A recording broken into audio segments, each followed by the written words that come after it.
Milé sestry a bratia, už je mojou tradíciou a keď budem živý a zdravý do roku 2029 si ju chcem zachovať. Nie, 2029 bude konferencia niekedy v marci, takže do 2028 si chcem túto tradíciu zachovať, že budem sem v septembri, sa sem vždy naplánujem.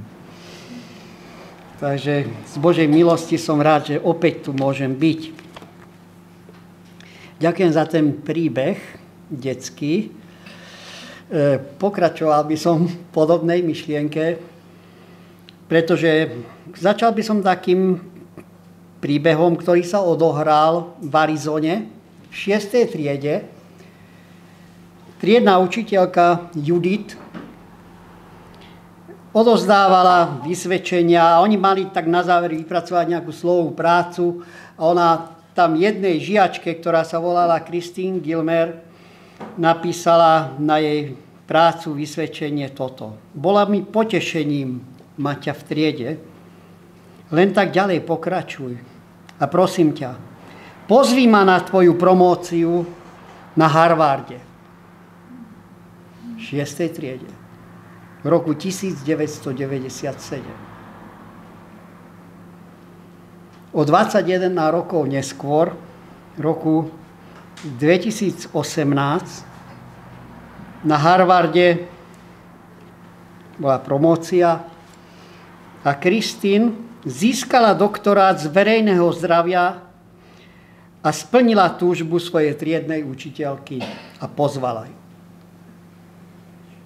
Christine mala tú prednosť, že pred celou triedou ona za celú triedu mala príhovor a spomenula: keby nie nádej, ktorú ste do mňa, pani učiteľka, vložila ako do 6-ročnej žiačky, tak ja neviem, asi by som tu nestála dnes. Chcem vám za to z celého srdca poďakovať. To vaše slovo, to bolo takou nádejou, takým pevným bodom, že dnes môžem povedať, že vďaka tomu tu stojím a držím doktorát, alebo som doktorkou.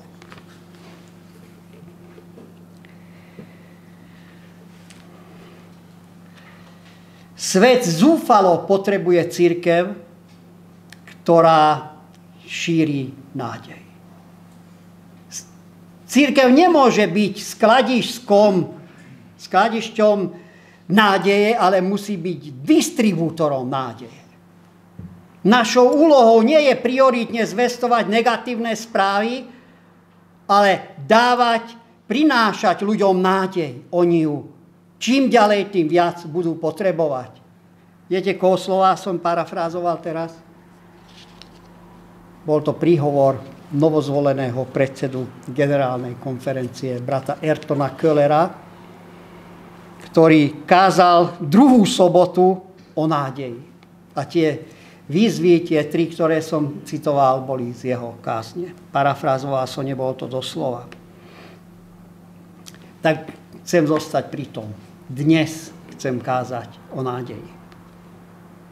Už ten úvodný text, ktorý sme otvorili, hovorí, že nech vás Boh nádeje naplní všetkou radosťou a pokojom vo viere, aby sa vaša nádej rozhojnila mocou Ducha Svätého.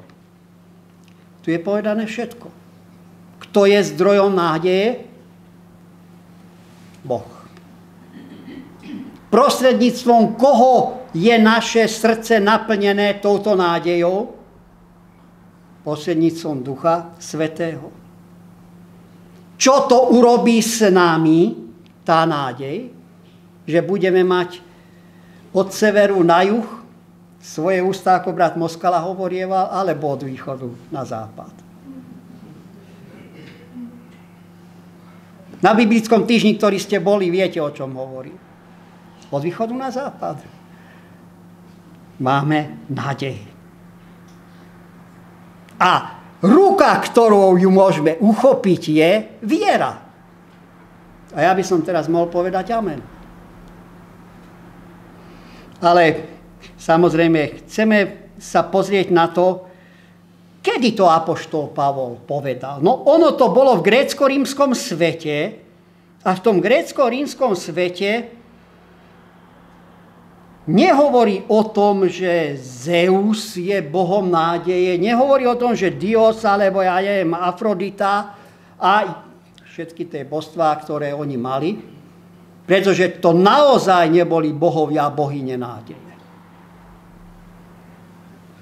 Ale Hospodin, Boh, Biblie Boh, židovstva Boh, kresťanstva bol na rozdiel od tých bohom naozaj. A je bohom nádeje.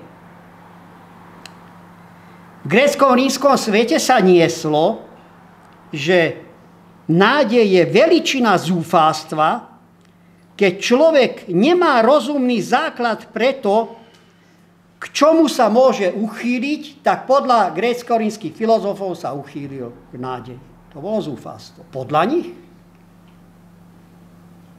Boh Biblie však je ten Boh, ktorý prináša nádej, pretože teba aj mňa stvoril, pretože teba aj mňa vykupuje. Ono sa to pokazilo s tým ľudstvom a on to napráva. Preto je Bohom nádeje. Boh Biblie rieši našu minulosť, rieši našu súčasnosť a rieši aj našu budúcnosť. Niekoľko odborných pojednaní existuje o nádeji a psychológovia, psychiatri hovoria, že to je veličina, ktorá ako keby stále ubúdala. A existuje taká situácia, že ľudia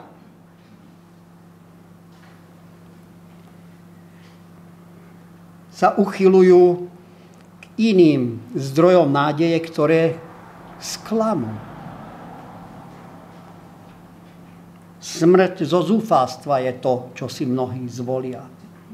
Keď zoberieme rebríček tých krajín, kde najviac samovrážd na svete sa uskutočňuje, tak samozrejme sú to niekedy ďaleké krajiny, ako Japonsko a podobne, ale v Európe medzi prvými 5 za posledných aj koľko 10 ročí sa vždy nachádza Maďarsko. Najviac samovrážd. To je náš veľký vzor podľa niektorých. On hovorí, a vojenské príslovie, jedno z tých starých vojenských prísloví hovorí, keď ti sklame nejaká nádej, zahynie kôň, tak presadni na druhé. Oni to aplikujú na nádej a povedia, keď ti sklame sa jedna nádej, tak presmerujú na niečo iného. Čiže keď zahynie ten tvoj kôň, tak presadni na druhého. Život, povedia, je sériou presmerovávaní nádeje. Harold Kushner riešil túto problematiku, jeden z veľkých psychológov, a on hovorí, že aj dobrým ľuďom sa stávajú zlé veci v živote. Čítali ste, neviem, aj knihu napísal. A on hovorí, že Boh je síce dobrý, ale nie je dosť mocný, aby mohol zasiahnuť. Prečo Boh nezasahuje? Prečo nevstúpi do života mnohokrát? Čo môže robiť človek, keď s nádejou očakáva niečo a nestane sa to, čo nakoniec sa nikdy nesplní? Nikdy neuzavrie manželstvo. Nemá také manželstvo, aké si vysnívala. Ochorie chorobou, s ktorou nepočítal. Čo robiť, keď sa náš život neuberá tým smerom, ktorým sme sa nadejali, že sa bude uberať? Existuje jedna kniha v Biblii. Študujeme teraz 5 kníh Mojžišových. Potom ďalší štvrťrok budeme študovať knihu Jozue. Autorom tej biblickej úlohy je Barna Maďaroši, predseda našej divízie tých biblických úloh. budúci štvrťrok. Potom je kniha Sudcov a potom je kniha Rút. Túto chcem dnes s vami otvoriť. Takže si ju otvorme. Za vlády sudcov sa stalo, že v krajine nastal hlad. Vtedy istý muž z judského Betlehema spolu so svojou ženou a oboma synmi odišiel bývať ako cudzinec na Moabské polia. Muž sa volal Elimelech, jeho žena sa menovala Noemi a jeho dvaja synovia Machlon a Kilion, boli to Efraťania z judského Betlehema. Prišli na Moabské polia a tam sa usadili. Noemi muž Elimelech však zomrel a ona zostala s dvoma synmi, ktorí sa oženili s Moabčankami. Jedna sa volala Orpa a druhá Rút. Bývali tam asi 10 rokov. Potom obaja Machlon a Kilion zomreli a ona zostala sama bez detí a bez muža. Absolútna beznádejnosť. Absolútna strata všetkého, čo sa môže v tom svete stať. Žene sa jej stalo to najhoršie. V tom svete, ktorý bol patriarchálne nastavený, pre ženu sociálnou poisťovňou nebol štát, ale jej manžel. A keď manžel zomrel, tak synovia. Ona nemá ani jedno, ani druhé, ani tretie. Keď niekomu zomre manžel, manželka, tak je vdova alebo vdovec, že? Keď zomrú rodičia, tak je sirota. Keď príde niekto do inej krajiny, tak je cudzinec. Ako poviete niekomu, komu zomrie dieťa? Existuje preto výraz? To by sa nemalo stávať. A tu sa to stalo. Ako to je možné, že v dome chleba, ako hovorí tento text, nie je chleba, lebo Betlehem je dom chleba? No, stalo sa to, Hospodin dopustil, nevieme prečo, stalo sa to, text nehovorí nič viac. A tak riešia svoju situáciu, predpokladajme, že majú nejaký ten hnutelný majetok, zbavia sa, lebo ten chlieb bol stále drahší a drahší. To zháňanie to museli cudzinci dovážať, bolo treba vycestovať a stálo to veľa peňazí. Tak nakoniec aj prišli o ten nehnuteľný majetok a stále neprší a je sucho a niečo jesť. Tak nakoniec sa rozhodnú tak, ako máme v Biblii už príklady. Abraham sa rozhodol, že ide dole do Egypta, Izák sa rozhodol, že ide dole do Egypta. Bolo to, nevieme, či to bolo, vždy to dopadlo zle, keď sa išlo do Egypta, ale tuto išli tiež na juh a išli do Moabskej krajiny, medzi pohanov, ale neboli to až takí pohania, lebo viete, že praotcom Moabitov bol Lot. A prišli tam a tam bolo čo jesť. Žili, ale stala sa tragédia. Z jedného dňa, akože ten Elimelech nejako si začal chradnúť, ochorel, modlili sa, kričali k Hospodinovi, prosili a nič. Prišiel aj ten deň, keď Noemi sedí pri jeho posteli, drží ho za ruky, spolu sa rozprávajú, pomaly tichne jeho hlas, prestáva rozprávať a nakoniec zomrie. Celú svoju nádej upriamí na synov. Na Machlona, ktorý bol manželom Rút 4.10 to hovorí, tuto to nie je. Machlon bol manželom Rút a Kilion bol manželom Orfy, podľa roháčka. A tí synovia tiež ochorie. Text nehovorí, že či naraz, alebo postupne, proste za priebehu 10 rokov, keď uplynula tá doma, tak nakoniec sedí aj pri posteli svojich zomierajúcich synov. Spomína na to, ako ich prvýkrát v živote uvidela. Spomína na to, ako prvýkrát vyslovili nejaké slovo. pravdepodobne slovo mama. Spomína na to, ako urobili prvé krôčiky. Spomína na to, ako rástli. Akú radosť mali s Elimelechom z nich.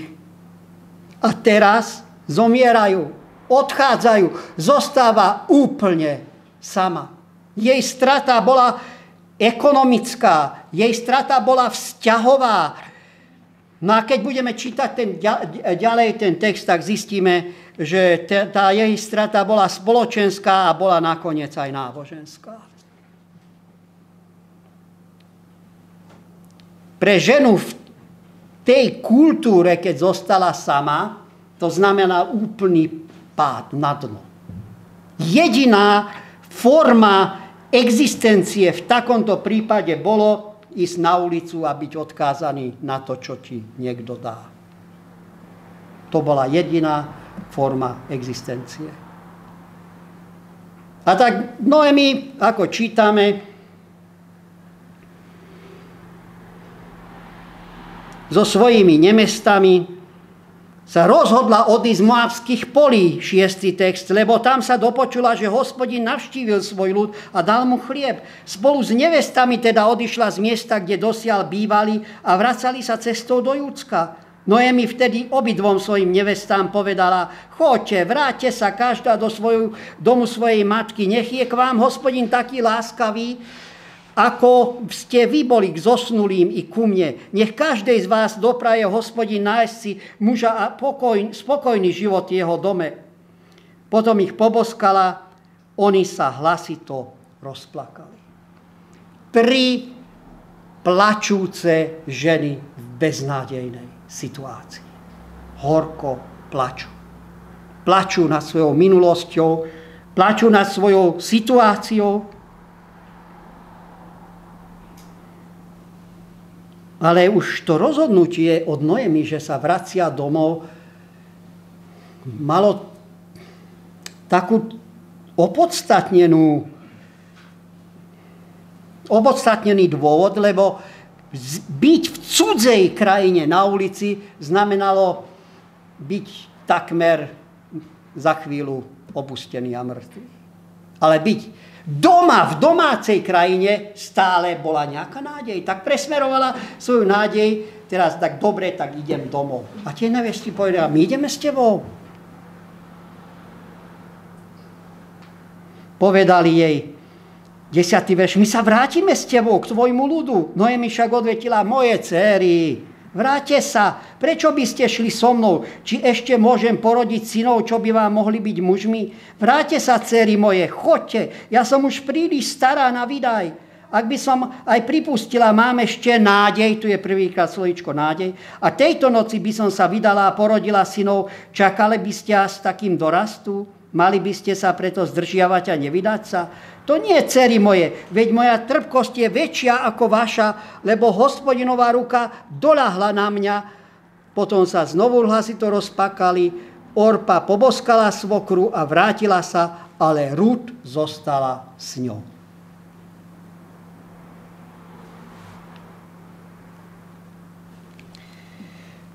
Vidíte tú náboženskú stratu? Hospodinová ruka na mňa doľahla.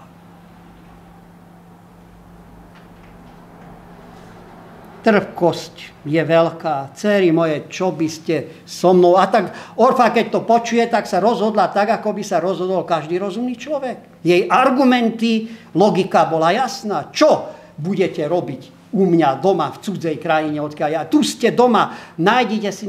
A Orpa tie rozumné argumenty zobrala. Nie však Rút.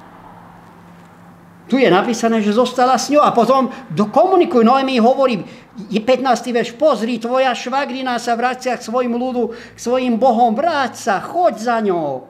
Ručak povedala, nenúť ma, aby som ťa opustila, odvrátila sa od teba. Kamkoľvek pôjdeš ty, tá pôjdem i ja, kde budeš bývať ty, budem bývať i ja. Tvoj ľud bude mojím ľudom a tvoj Boh bude mojím Bohom. Kde zomrieš ty, tam zomriem i ja a tam budem pochovaná. Nech ma Hospodin prísne potresce, ako chce, ak by ma od teba odlúčilo niečo iné než smrť. Keď Noémi videla, že Rút je pevne rozhodnutá ísť s ňou, prestala na ňu naliehať. Prečo sa tá Rút takto rozhodla? Uvažovali ste nad tým? Prečo sa Rút takto rozhodla?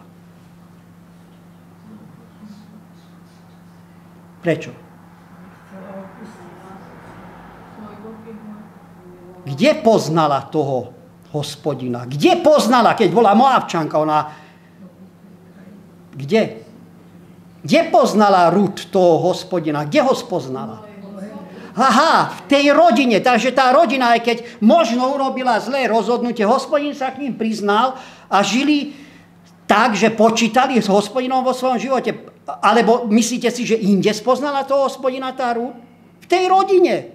Tam v cudzine tá rodina, napriek tomu, ako dopadla, uctievali Hospodina. Ona si vypestovala s Hospodinom vzťah, lebo tí moábski bohovia, ten Moloch, ktorého Moábčania uctievali, to bol krutý boh, ktorý bol zobrazený z nejakej zliatiny, mal ruky, otvor a tam založili oheň a položili dieťa na jeho ruky. Obetovali Molochovi a dieťa, ktoré prežilo, tak bolo zachránené a Moloch prijal a to dieťa, ktoré nie, to dieťa bolo obetované. To bolo kruté. A Rút sa rozhoduje pre Hospodina a ona povie, idem s tebou, tvoj ľud, tvoj boh, môj boh, nenúť ma, ja chcem ísť s tebou.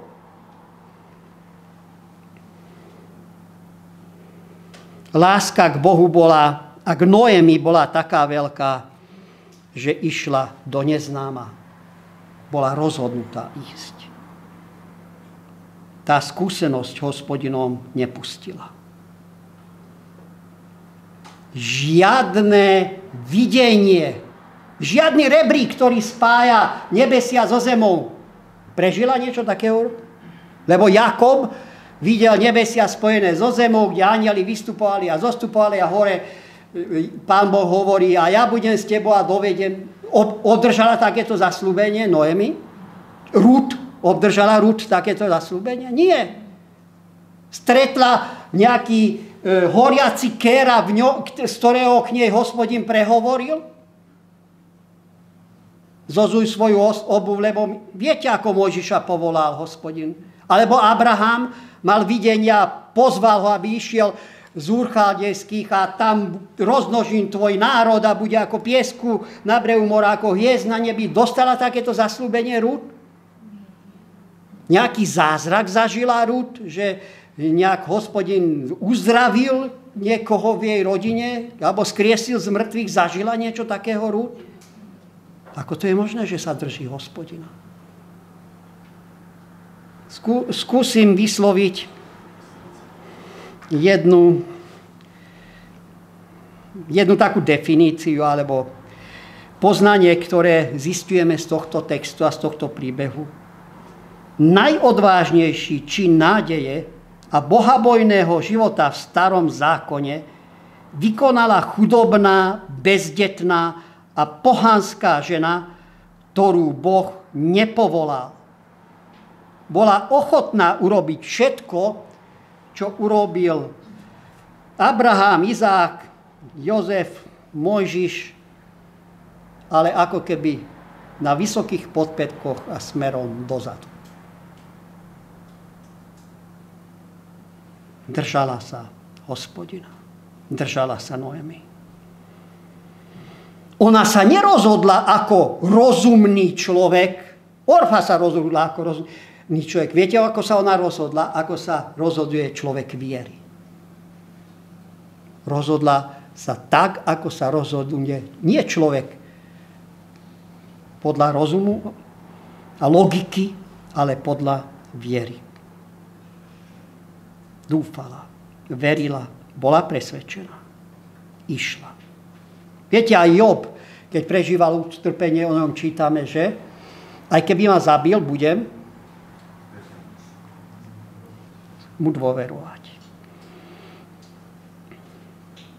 A tak prišli. Prišli do Betlema, 19. verš, po príchode do Betlema sa k ním zhrklo celé mesto. Ženy zaspytovali, je to Noémi?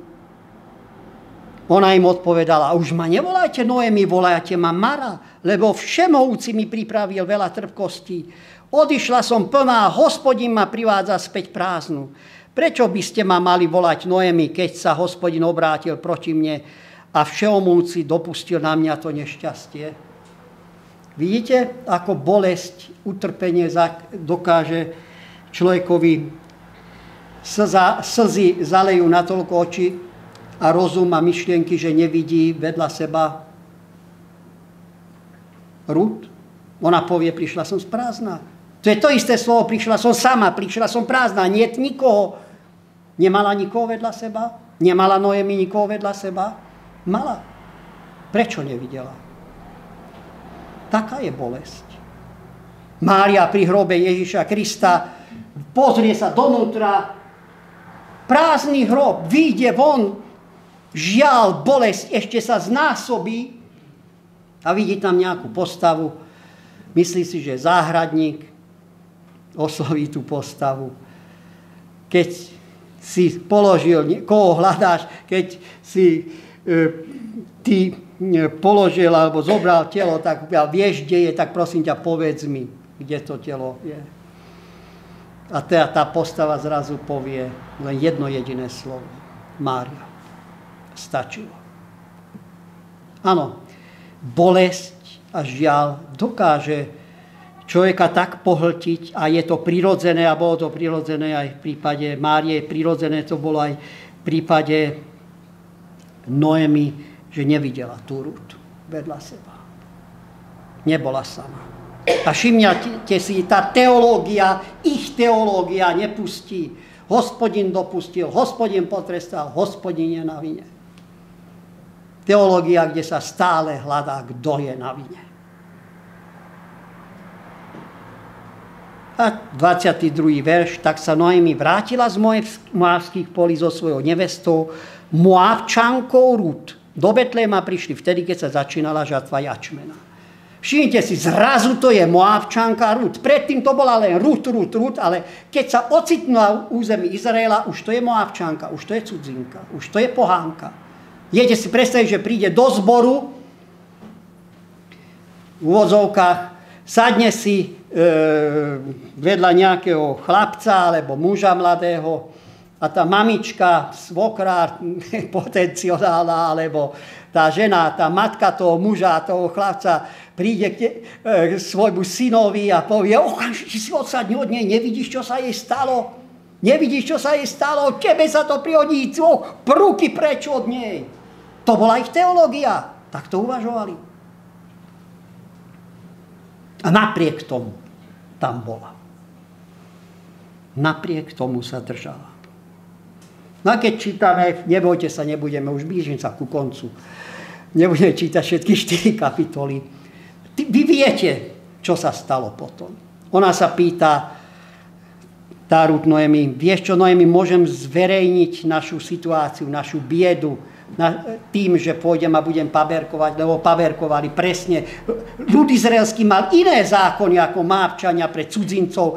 Cudzincov a bezdomovcov bolo postarané tým, že tí, čo zberali úrody, mali nechať paberkovať.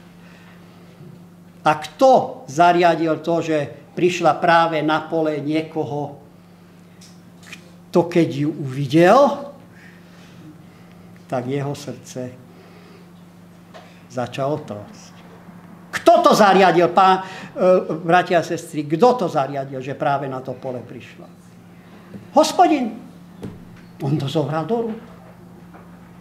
Boha sa do nej zalúbil. A príde domov a príde si nielen, že klasy, lebo Boha povedal, nechajte tam. Aby mala, nevyzbierajte všetko, nechajte, aby mala. No a potom príde domov a povie, kde bola. Ona neprinesla len klasy domov, ona priniesla aj nádej pre Noemi, lebo Noemi ako náhle počula, že Boaz hneď jej zaplo a hovorila, aha, nie je to od Pána Boha, že práve Boaz, on by mohol byť výkupník podľa tých zákonov, ktoré oni mali. No a Noemi poradila Rút, čo má robiť. Rút išla presne podľa toho manuálu a potom podľa ich zvyku zistil Boaz, že ešte je jeden, ktorý by mal podľa ich zákonníku, ktorý môže vykúpiť, ten sa toho zriekol, boli vyzuté tie sandále, to bol notárska zápisnica a ruka bola v rukáve a aj Rút sa zalúbila, zobrali sa a narodil sa malý chlapček. Ten malý chlapček sa volal Obed, nie to, čo budeme mať za chvíľu, ale Obed bolo je Obedo. A keď Noemi drží toho chlapčeka na rukách, tak tie isté ženy, 14. verš 4. kapitole, hovorili Noemi, nech je zvelebený Hospodin, ktorý ti dnes neodoprel ochráncu, ktorého meno sa bude spomínať v Izraeli. On ti bude občerstvovať dušu a zaopatrí ťa starobe. Porodila ho tvoja nevesta, ktorá ťa miluje. Ona ti je vzácnejšia než 7 synov. Noemi vzala dieťa, položila si ho do lona a bola mu pestúnkou. Susedky mu dali meno a povedali, Noemi sa narodil syn, dali mu meno Obed, on je otec Dávidovho otca Izaja. Ona držala v rukách 3,5 kila nádeje. Nielen chlapčeka Obeda, ale 3,5 kila nádeje. A viete, kto zišiel z toho pokolenia, tam je napísané Dávid. A keď čítate rodokmeň Ježiša Krista, tak dospiete tiež až k Dávidovi, až k Rút. Dokonca Rút je jedna z tých 4 žien, ktorá je vymenovaná v tom celom rodokmeni. Je pred nami ďalší týždeň a poučenie pre nás je, že síce môžeme prežívať veľké bolesti a utrpenie vo svojom živote, ale prosme Pána Boha, aby nám ukázal, kto je pre nás tou Rút. Kto je pre mňa budúci týždeň, keď prežívam problémy a ťažkosti, tou Rút.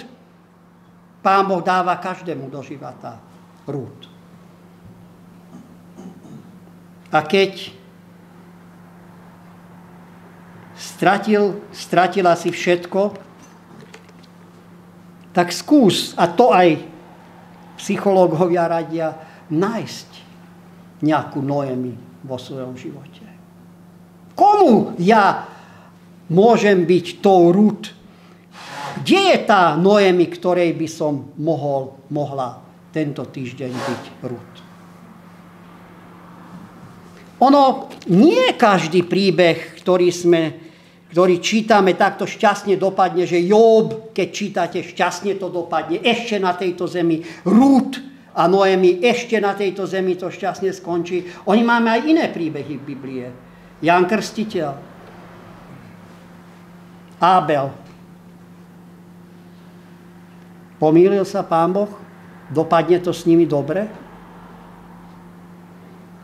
9 učeníkov, ktorí prišlo o život. Či 10 učeníkov. Jeden si siahol na svoj život, to bol Judáš, a jeden zomrel prirodzenou smrťou, to bol Ján. Všetci ostatní podľa historických záznamov boli popravení.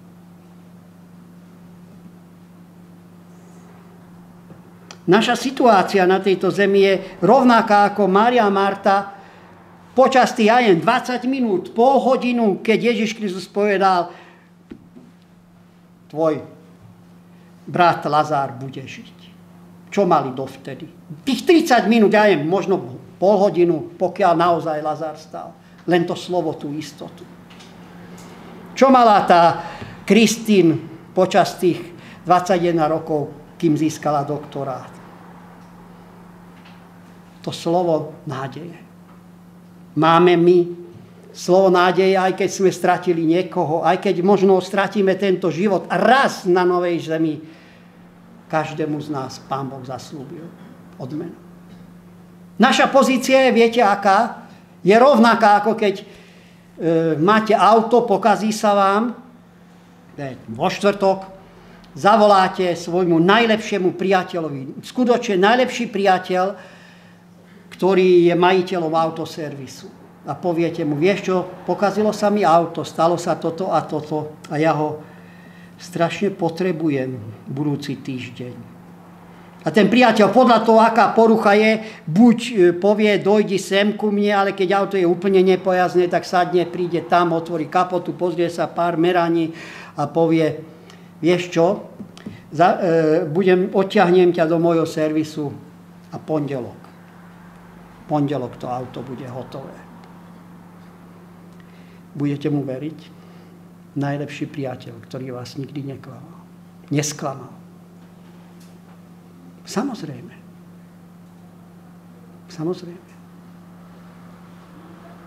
A budete dobre spať. A budete sa tešiť na ten pondelok. A to hovoríme len o obyčajnom aute. Ale Biblia nehovorí o aute. Viete, čo hovorí Biblia? Nech sa neláká vaše srdce, keď Ježiš Kristus odchádza z tejto zeme. Lebo odchádzam a pripravím vám. A keď vám pripravím, zase prídem a poberiem si vás sebe, aby ste boli tam, kde som ja. Máme dôvod nespať a stresovať sa a strachovať, čo s nami bude? Máme dôvod? Nie. My máme nádej. My nemusíme byť zo severu na juh. Nemôžeme byť z východu na západ. Toto evanjelium potrebuje svet okolo nás. A nie, že o tom rozprávame. Oni, keď sa na nás pozrú, keď s nami prejdú kus cesty, musia byť motivovaní a musia byť nakazení tou našou nádejou, tým našim optimizmom. Podľa toho ľudia poznajú, že ste moji učeníci, ako sa budete správať jeden k druhému. Keď prídu medzi nás, keď sa stretnú s nami, tak ich to pritiahne k Pánu Bohu. Dá im to nádej. Šírme toto evanjelium. Naozaj, to nie je tá nádej preto, aby sme si ju držali, ale preto, aby sme ju podali ďalej. Lebo delený smútok je polovičný a delená radosť je dvojnásobná. Tiež Pán nám dá, aby nádejou sme boli plní a nádej, aby sme zvestovali. Hlavne svojim životom. Amen.